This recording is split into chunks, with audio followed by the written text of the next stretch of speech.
too. But before we get to that, before the moment that changed everything, let's rewind. 72 hours earlier, Maria's apartment, 5:30 a.m. The alarm buzzed in the dark. Maria was already awake, sitting at the kitchen table with a cup of instant coffee and a stack of bills spread across the cracked Formica surface. Rent, $920, due in 6 days. Electric, $143, past due. Water, $82, final notice. Her paycheck from the hospital, $1,100 after taxes. The math didn't work. It hadn't worked in 8 months. Sofia shuffled into the kitchen, backpack over one shoulder, wearing the same sneakers she'd worn for 2 years. The sole was separating from the left shoe. Maria had glued it 3 times. "Morning, Mama." Sofia kissed her mother's cheek and grabbed a banana from the counter. The only fruit in the apartment. "Morning, baby. You have your lunch money?" Sofia lied. "Yeah, I'm good." Maria knew she was lying, but what could she say? There was no lunch money. There was barely grocery money.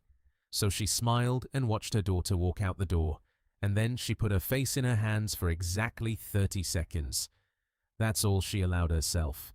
30 seconds. Then she stood up, put on her housekeeping uniform, and took the bus to Mercy General Hospital. Maria had cleaned that hospital for 12 years. She started when Sofia was 2 years old, after Maria's husband died in a construction accident. No life insurance, no savings.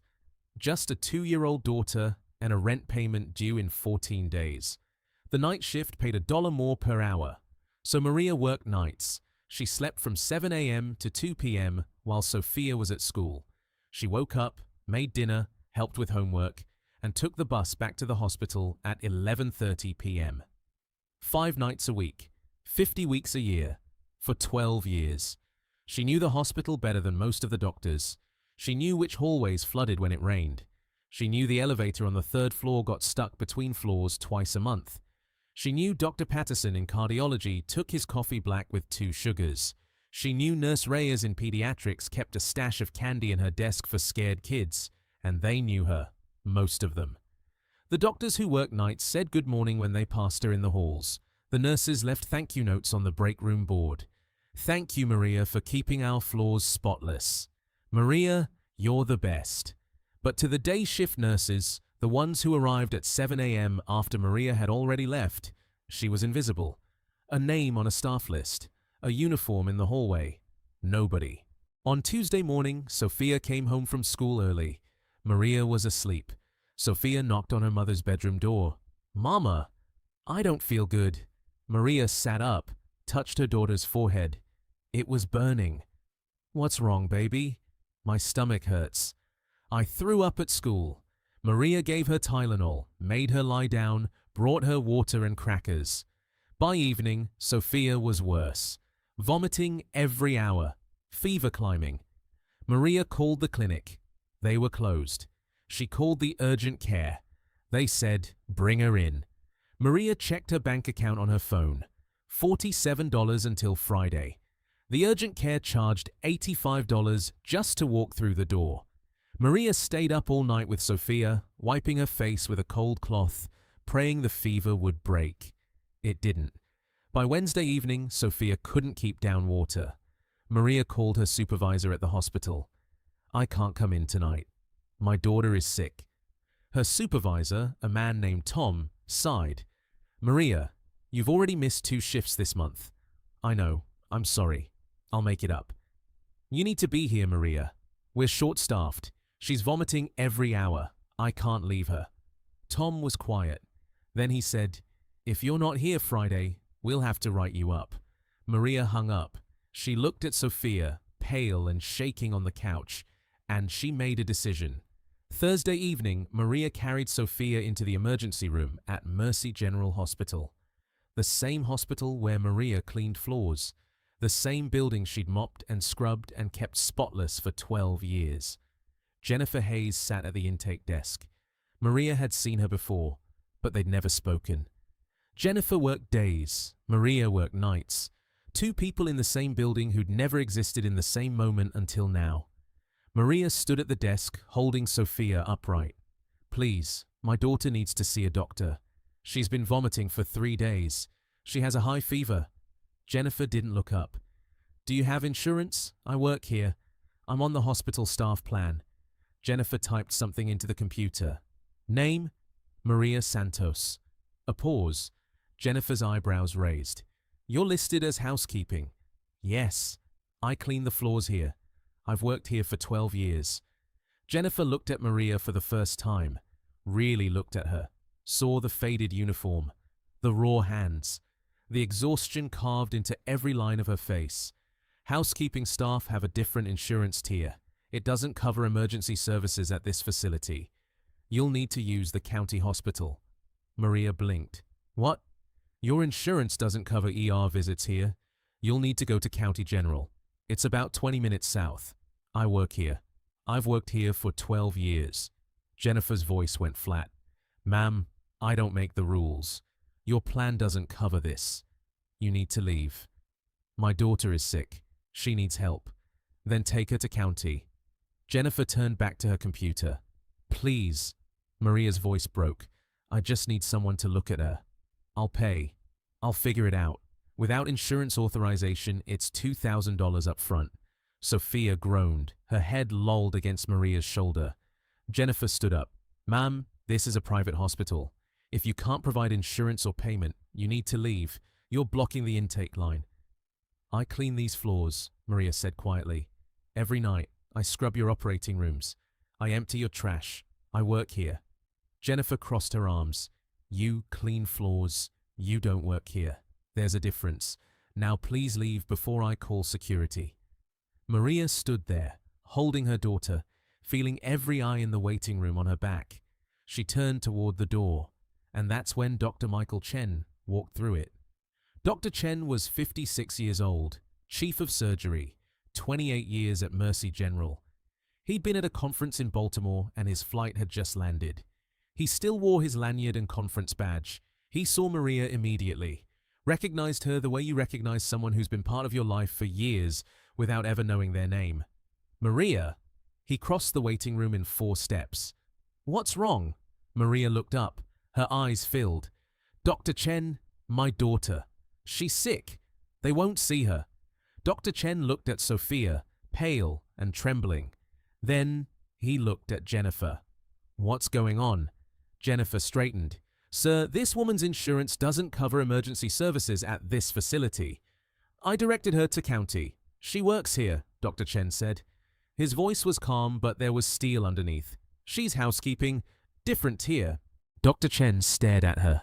Maria Santos has worked at this hospital for 12 years. She cleans our operating rooms. She keeps this building running. Jennifer didn't blink. Hospital policy states...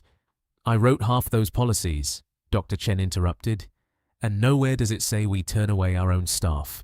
He took Sofia gently from Maria's arms. Come on, sweetheart, let's get you looked at. He carried Sofia through the emergency room doors himself. Maria followed. Jennifer stood at the desk, frozen. Dr. Chen placed Sofia on a bed in exam room 3. He checked her vitals himself, looked at her eyes, felt her abdomen, took her temperature. She's severely dehydrated, possible gastroenteritis. We need to get fluids in her and run some tests. He turned to the nurse in the room. Get her on an IV, full panel, and page Dr. Reyes from pediatrics. Then he looked at Maria. She's going to be fine. We'll take care of her. Maria couldn't speak. She just nodded. Dr. Chen walked back to the intake desk. Jennifer was typing something into the computer. She looked up when he approached. Dr. Chen, I was just following protocol. No. You were following your assumptions. Protocol says we don't turn away staff. Maria Santos is staff. Jennifer's face flushed. I didn't realize. You didn't ask. Dr. Chen's voice was quiet, but every word landed like a gavel. That woman has cleaned your workspace for 12 years. She scrubbed blood off these floors so you could walk through them safely. And you told her she didn't work here. You humiliated her. In front of a room full of people, while she was holding her sick daughter. Jennifer looked down. Dr. Chen pulled out his phone. He made a call. Linda? It's Michael Chen. I need you to pull Maria Santos's employment file. Housekeeping, night shift. I want to see her insurance coverage details. Now." He hung up, looked at Jennifer. "You're going to wait here." 10 minutes later, Dr. Chen's phone buzzed. He read the message. Then he read it again. His jaw tightened. Maria Santos has the same staff insurance as every other employee at this hospital. Full coverage, emergency services included. Jennifer's face went white. That's not what the system was wrong, or you didn't look hard enough. He leaned forward. Either way, you turned away a sick child because you assumed her mother didn't matter. He straightened. Linda's sending someone from HR. You're suspended pending review. Jennifer opened her mouth. Nothing came out. Dr. Chen walked back to exam room 3. Sofia was on an IV, color already returning to her face. Maria sat beside her, holding her hand. "She's responding well," Dr. Chen said. "We'll keep her overnight for observation, but she's going to be fine." Maria looked at him, tears running down her face. "Thank you. I don't know how to—" "You don't have to thank me, Maria. You've been taking care of this hospital for 12 years. It's about time we took care of you." 2 weeks later, Maria walked into Tom's office, her supervisor, the one who'd threatened to write her up. "Tom, I need to talk to you about my schedule." Tom looked up, nervous. He'd heard what happened in the ER. "Maria, I'm sorry about— I need to switch to day shift." Tom blinked. "Day shift? I want to see my daughter in the mornings. I want to be home at night. I've done nights for 12 years. I think I've earned it." Tom swallowed. "Absolutely. I'll make it happen." 1 month later, Jennifer Hayes no longer worked at Mercy General. The HR investigation found a pattern. 3 other families turned away in 6 months, all housekeeping or cafeteria staff. All told their insurance didn't cover emergency services. It did. Jennifer had never checked. She was terminated. Not suspended, terminated. Maria Santos still works at Mercy General Hospital, but now she works days, 7 a.m. to 3 p.m. She sees Sofia off to school in the morning. She's home for dinner. On her first day shift, Dr. Patterson stopped her in the hallway. "Maria, good to see you during daylight hours. Coffee's still black, 2 sugars, right?" She smiled. "You remember?" "Of course I remember. You keep this place running." 6 months later, Sofia got straight A's. She showed her report card to her mother at the kitchen table. "Mama, look." Maria looked. Her eyes filled. "Baby, I'm so proud of you." "I'm going to be a doctor," Sofia said, "like Dr. Chen, so I can help people like he helped us." Maria pulled her daughter close. "You're going to be amazing."